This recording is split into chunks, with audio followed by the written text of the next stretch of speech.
Hello everyone, and in today's video we're going to be looking at how to use Kikoff credits making app purchases.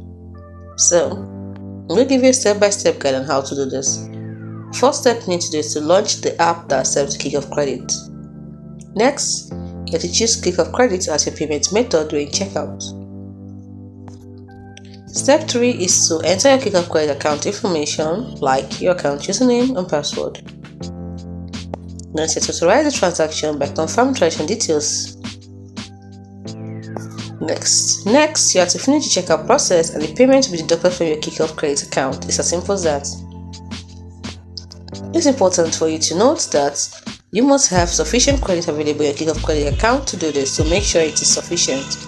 And next, Kikoff credits may have specific terms and conditions such as interest rates and fees.